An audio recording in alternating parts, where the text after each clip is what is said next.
This story is very meaningful. Everyone should hear it. Listen to Brian tell the story. My name is Elena Harper. I'm 42, a tenured professor at a prestigious Northeastern university, and I've spent my life chasing truth through science. I'm not one for theatrics. Ironic, considering my younger sister Lisa, a local TV personality, thrives on them. I've built a career I'm proud of, brick by meticulous brick, while Lisa's always been the golden child in our family's eyes. My parents funded her theatrical dreams, while I scraped by with secondhand lab equipment. My only cheerleader was my grandmother Martha, who saw something in me.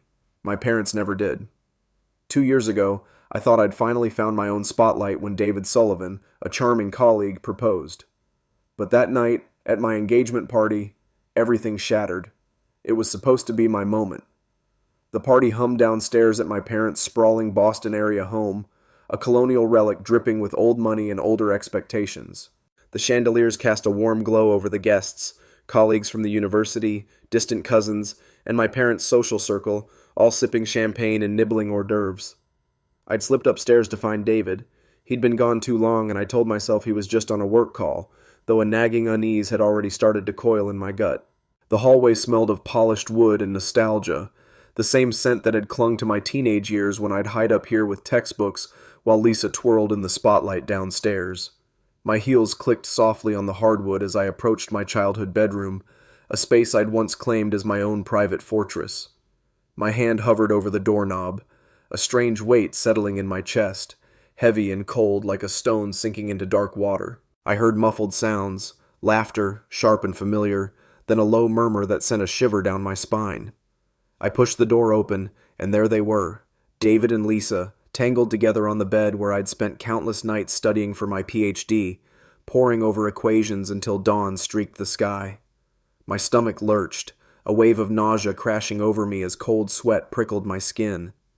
Lisa looked up first, her hazel eyes glinting with something cruel, a predator's gleam. Her blonde hair was mussed, spilling over the pillow, and she smirked, that same smug, patronizing twist of her lips I'd despised since we were kids. "Oh, Elena, you should have known," she said, her voice dripping with that lilt she'd perfected, the one that always made me feel small. "I always get what I want."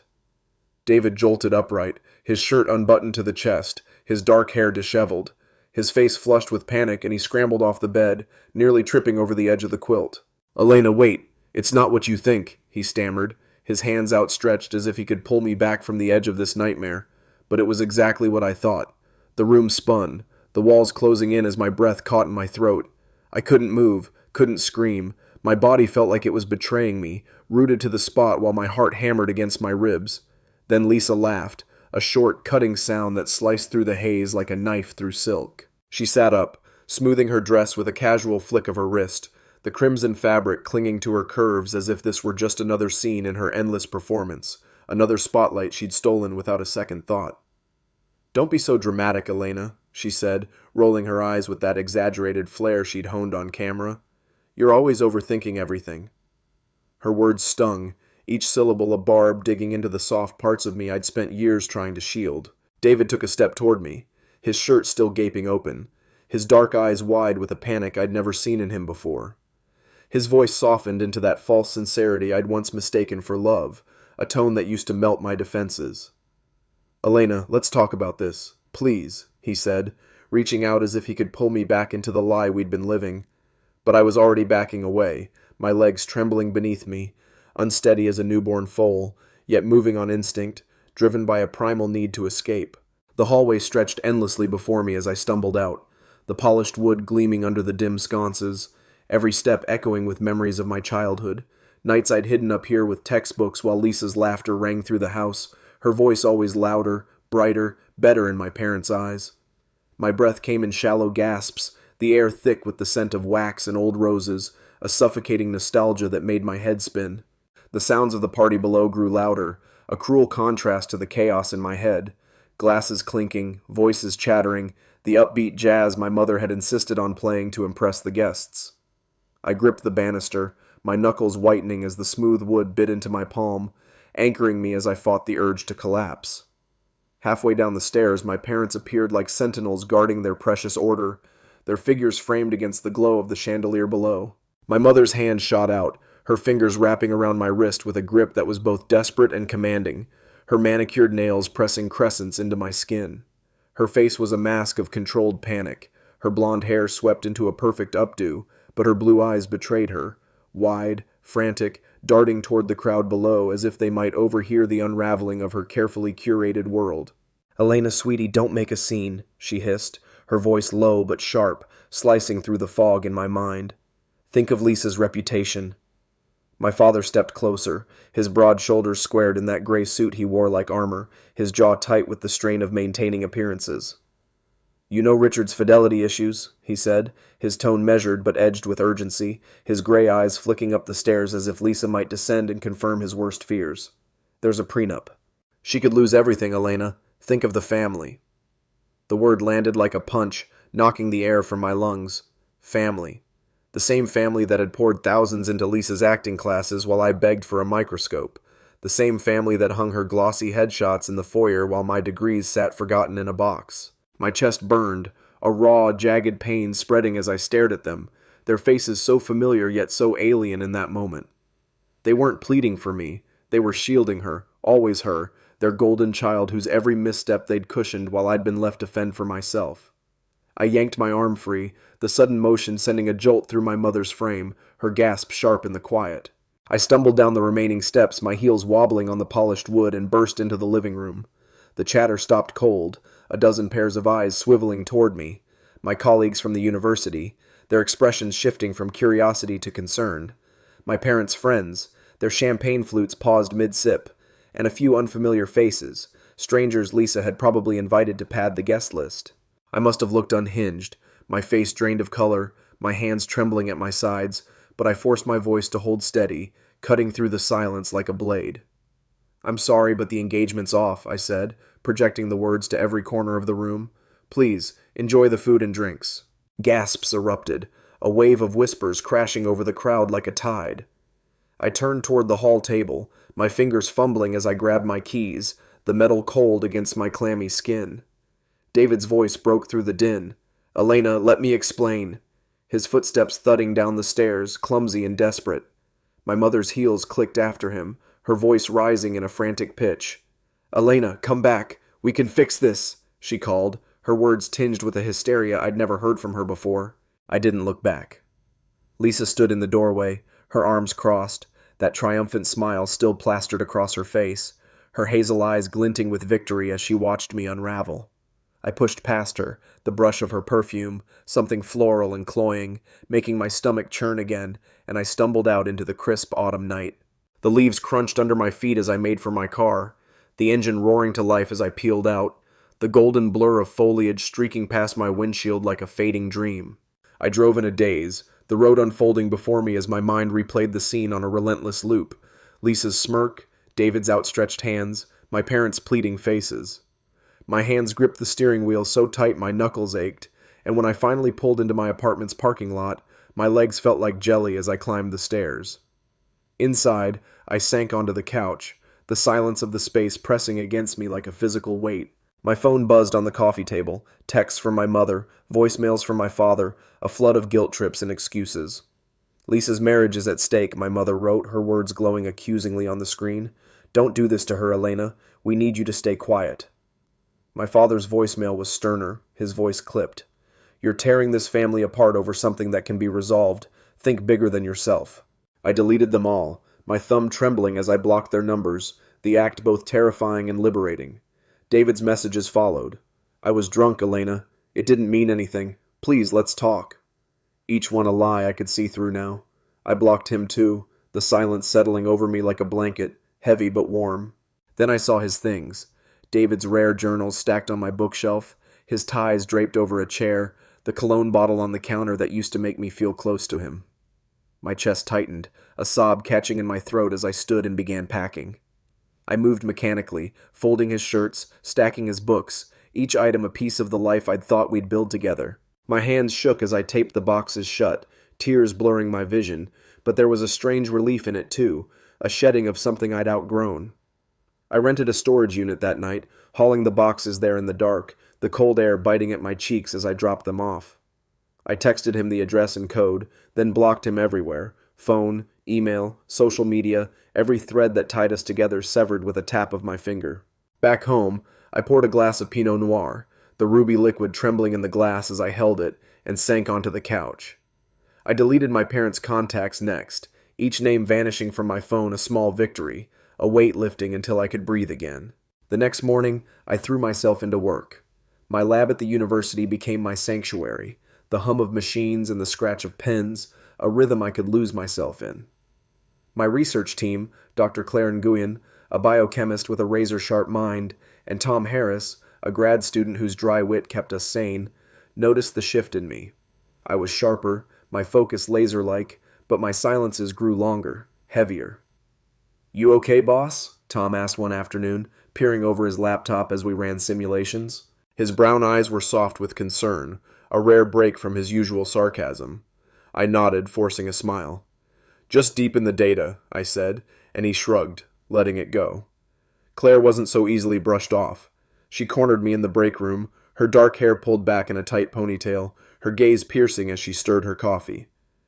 "You've been a ghost, Elena," she said, her voice low but firm. "Spill it." I hesitated, then told her David, Lisa, the party, my parents' betrayal. Her jaw clenched, her spoon clattering against the mug. "Your sister's a snake," she said flatly, "and David's a fool. You're too good for them." Her words were a lifeline, pulling me back from the edge of self-doubt. Then there was Sarah Mills, my college roommate, who barreled back into my life like a storm. She'd heard about the engagement crash through mutual friends and showed up at my door a week later with a bottle of bourbon and a fire in her eyes. "I knew David was a creep," she said, kicking off her boots and flopping onto my couch, her red hair a wild tangle. "But Lisa, that's some soap opera level bullshit." She poured us shots, her laughter loud and unapologetic, and I felt a spark of warmth flicker in me. Sarah was a lawyer now, fierce and unrelenting, and she spent the night plotting revenge, leaking Lisa's affair to the press, suing David for emotional damages. "I'd bury him in court," she grinned, her hazel eyes glinting with mischief. "But you're too classy for that, Elena." She was right. I didn't want revenge. I wanted to move on. 3 weeks after the party, Richard Evans appeared at my office. It was a rainy Tuesday, the campus draped in a gray mist, and I was alone, grading papers under the hum of fluorescent lights. The knock startled me, and when I looked up, there he was, Lisa's husband, his broad frame filling the doorway, his green eyes shadowed with fatigue. His suit was rumpled, his tie askew, a far cry from the polished real estate mogul I'd met at family gatherings. "Elena," he said, his voice rough but steady. "I need to know everything."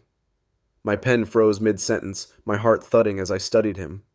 Richard and I had never been close. He was always away, chasing deals, while Lisa played the doting wife for the cameras. But there was a rawness in him now, a man on the brink. "Sit," I said, gesturing to the chair. He sank into it, and I told him, every detail, from the laughter I'd heard to Lisa's smirk, David's pathetic excuses. His hands gripped the armrests, his knuckles whitening as I spoke, his face a mask of controlled fury. When I finished, he stood, his movements stiff, and straightened his tie. "Thank you," he said, his voice low. "At least one person in this family respects the truth." He left, and a week later Martha told me he'd filed for divorce. My parents' efforts intensified. Voicemails from my mother, her voice breaking as she begged me to heal the family, emails from my father preaching forgiveness like a sermon. "Lisa's falling apart," my mother said in one, her sobs crackling through the speaker. "She needs her sister." My father's tone was colder. "You're punishing us all for one mistake. Let it go, Elena." Each message left a bruise, a reminder of how little I'd ever mattered to them. Lisa stayed silent, which puzzled me until Martha filled me in over tea at her apartment, her gray curls bouncing as she poured. "Richard's done with her," she said, her voice firm despite her trembling hands. "Left her with that prenup hanging over her head.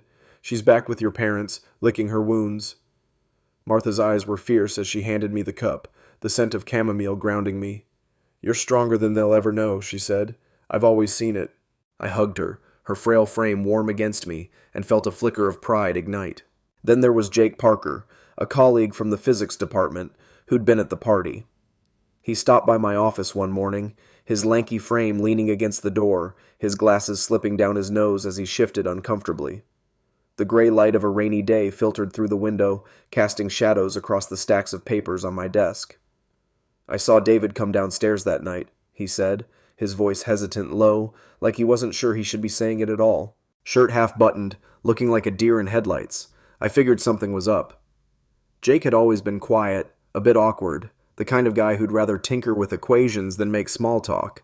But his blunt honesty surprised me, cutting through the polite haze I'd been hiding behind. He scratched at his scruffy beard, his brown eyes flicking to mine, then away, as if he was afraid of overstepping. "You didn't deserve that," he added, his words simple but heavy with sincerity. "If you need someone to back you up, I'm here." His offer caught me off guard, a small kindness piercing through the sea of chaos that had swallowed me since that night. I nodded, my throat tight with gratitude, and managed a faint, "Thanks, Jake." He gave a quick nod back, then shuffled out, leaving me with a flicker of warmth I hadn't expected. The days after that were a strange mix of numbness and purpose.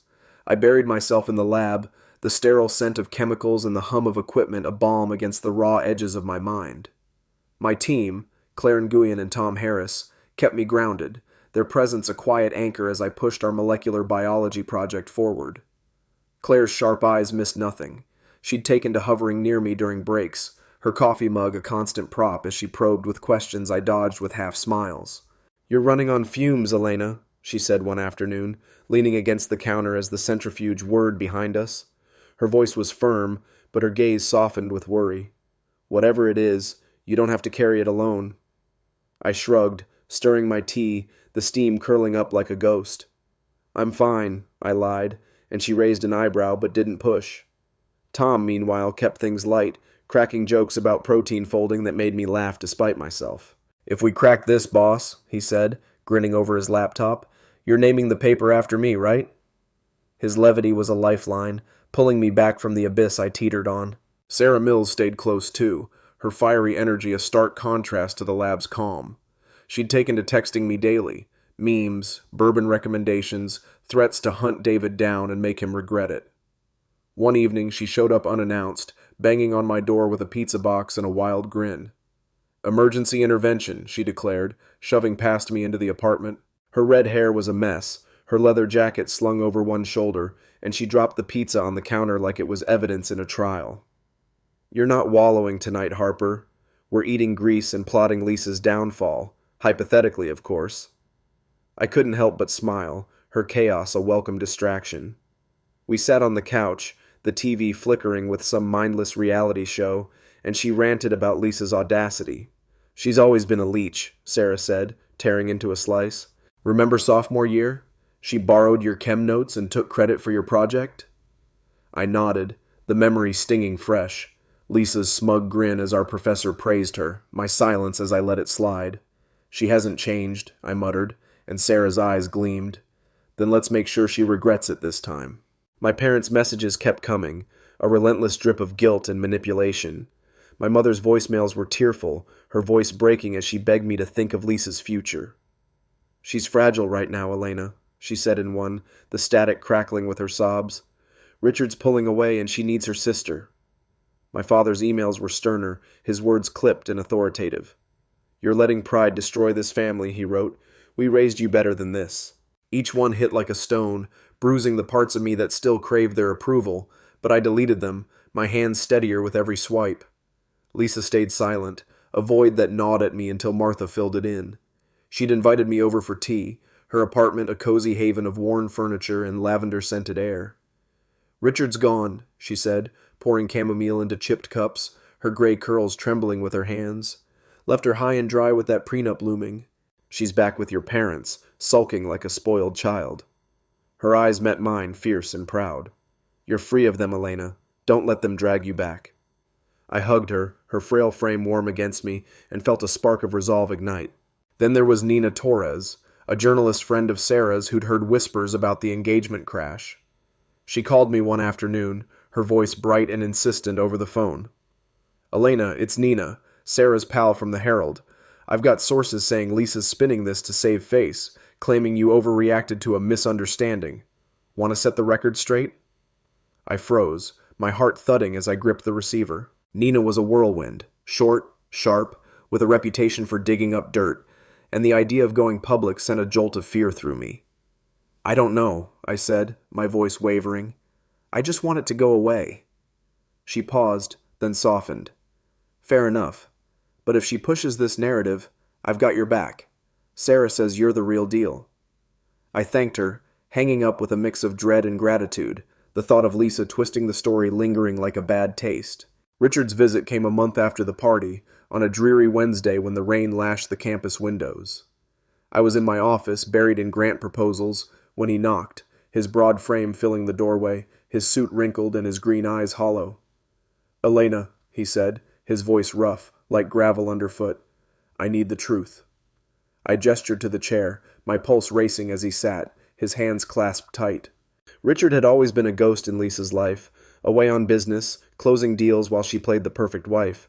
But now he looked broken, a man staring down the ruins of his world. I told him everything, the laughter I'd heard, Lisa's smirk, David's excuses, my parents' pleas. His jaw tightened, his knuckles whitening as he gripped the chair, and when I finished he stood, his movements slow and deliberate. "Thank you," he said, his voice barely audible. "I needed that." He left, and Martha later confirmed he'd filed for divorce, the prenup a noose around Lisa's neck. The months that followed were a slow crawl out of the wreckage. My lab work kept me sane, our project inching closer to a breakthrough that could redefine our field. Claire and Tom stayed close, their support unspoken but steady, Claire with her quiet vigilance, Tom with his dumb jokes. Sarah popped in and out, her energy a spark that kept me from sinking. Jake checked in too, dropping by with coffee or a quick word. "Heard David's been asking around about you," he said one day, leaning against my door. Sounded desperate. I tensed, the thought of David clawing his way back making my skin crawl. "Let him try," I said, and Jake grinned, a rare flash of mischief in his eyes. "He won't get past me." Then came Michael Carter. It was a crisp March morning, 6 months after the party, and I was in the campus cafe, juggling a stack of papers and a latte, when I crashed into him.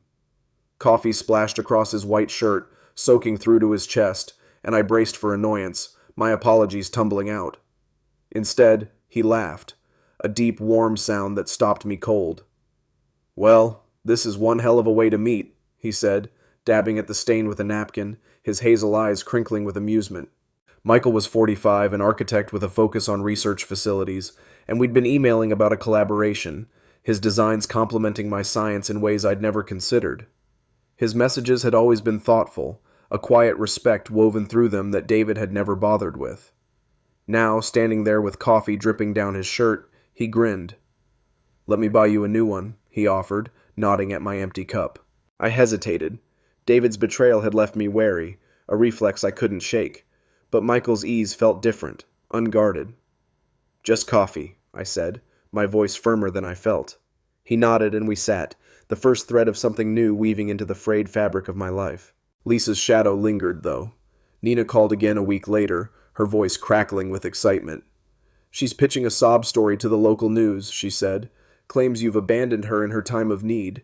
Want me to dig deeper?" My stomach twisted, a sick dread pooling as I pictured Lisa's crocodile tears on screen. "Not yet," I said, my hands trembling, "but keep me posted." Sarah, when I told her, was livid. "Let me at her," she growled, pacing my living room. "I'll call Nina. We'll bury her in her own lies." I shook my head, exhaustion weighing me down.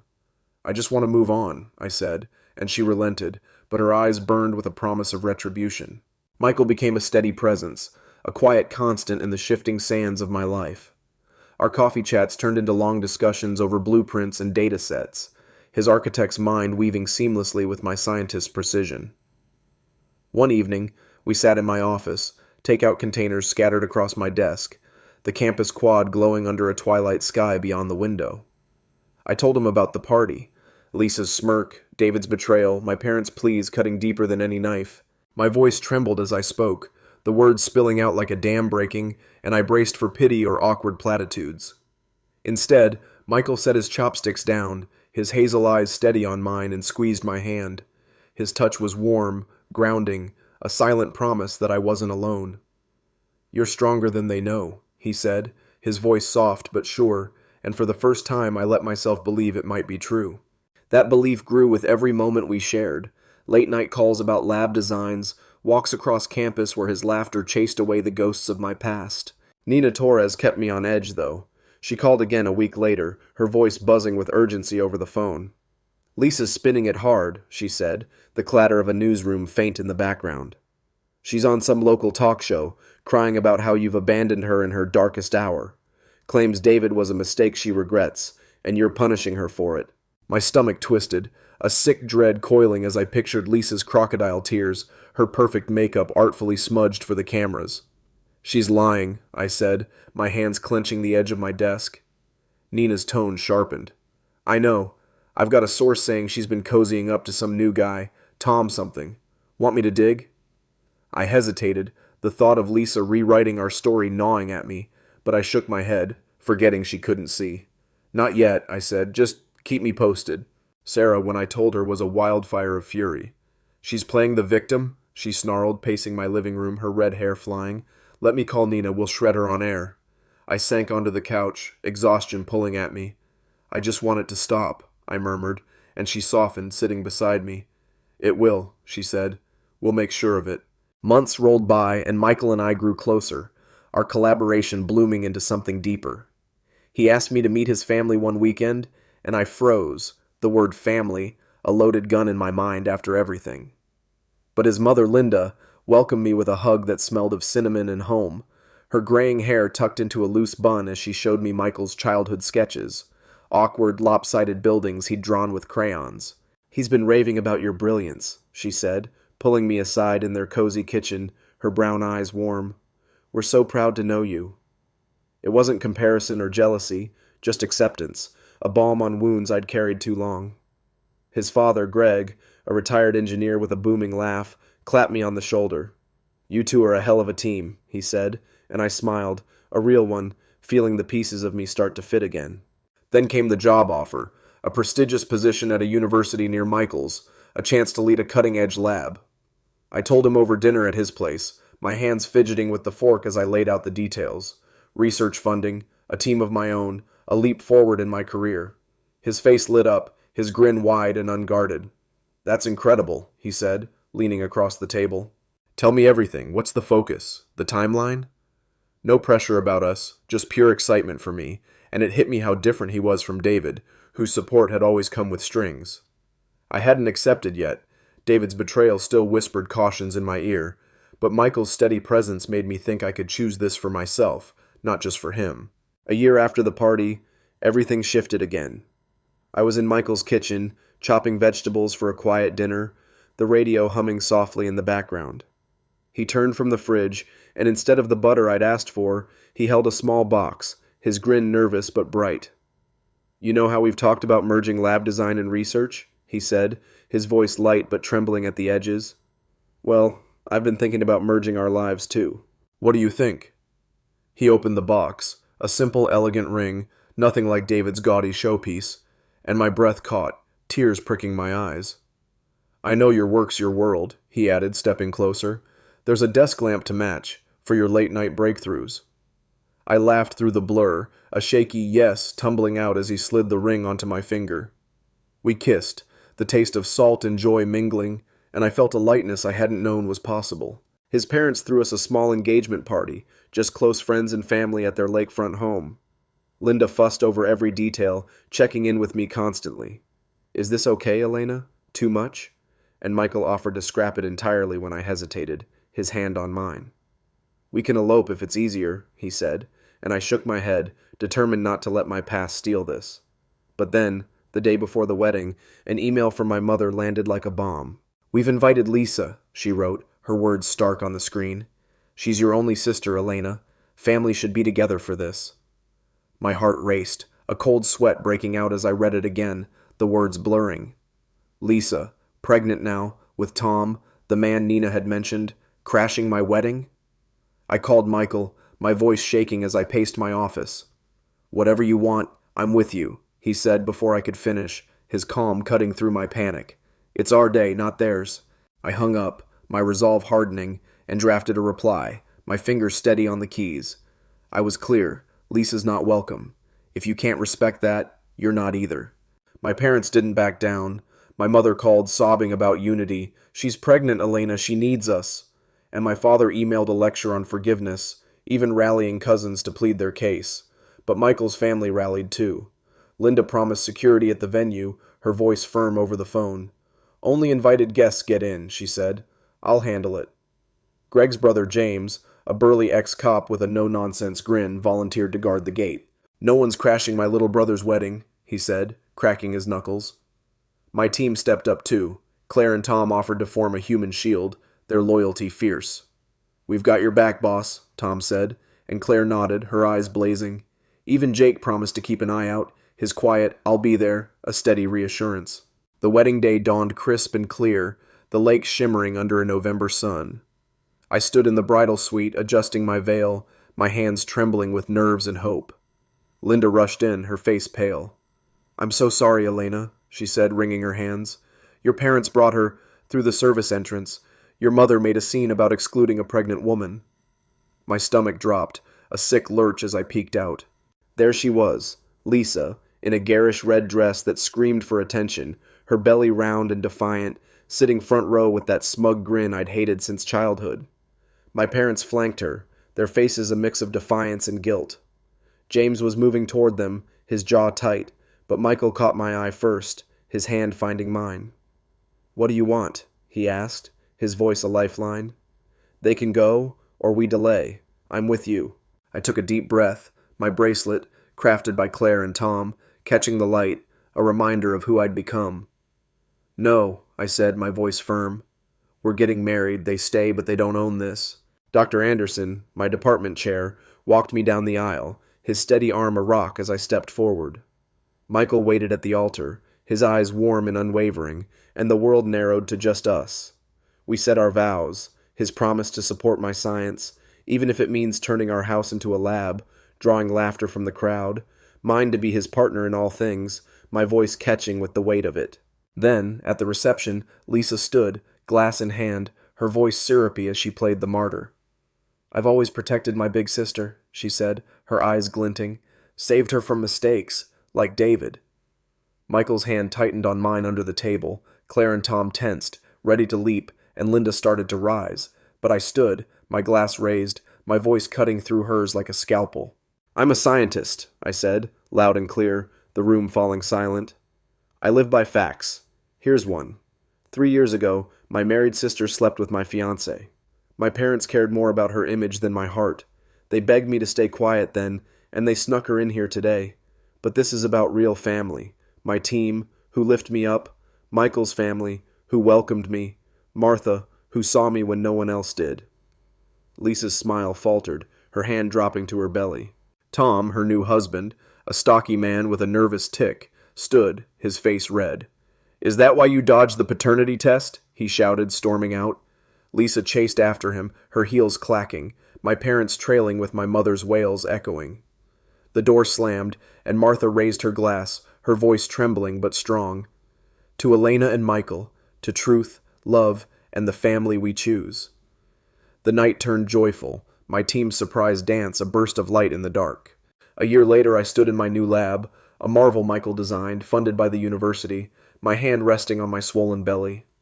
Our first child was coming, and when I'd seen the positive test, fear had gripped me, memories of my own family's poison flashing sharp.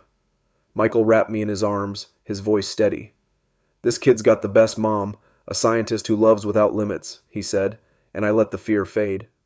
Linda and Greg were thrilled, Linda gushing over my latest paper as much as the baby. "You're a role model," she said, her pride a warm glow. Martha visited often, her hands busy crocheting tiny lab coats, her gray eyes bright. "You've built something real," she said, and I had, a life of my own, flawed but mine. Lisa's world crumbled. Nina sent me clippings. Tom's paternity test proved the child wasn't his, and he'd left her, filing for divorce. She was back with my parents, her TV career in tatters, her glamorous facade stripped bare. I felt a pang, not guilt, but a distant ache for the sister she'd never been. My parents reached out, their voicemails pleading to meet their grandchild, but I left them unanswered, their words hollow without change. Michael's words echoed instead. "Consequences aren't cruel, they're truth in action." The story doesn't end here, though. I'm standing at a crossroads, my lab thriving, my family growing, Lisa's fate unwritten. Maybe she'll claw her way back, a phoenix of spite, or maybe she'll fade, a cautionary tale of pride and ruin. I don't know, and I don't need to. I've learned that family isn't blood. It's the ones who see you, lift you, choose you. So here's my question to you, the ones who followed this messy, beautiful ride. What's your truth worth? Who's your real family? Share your stories. I'm listening. Because in the end, it's not about where we start, but where we choose to stand.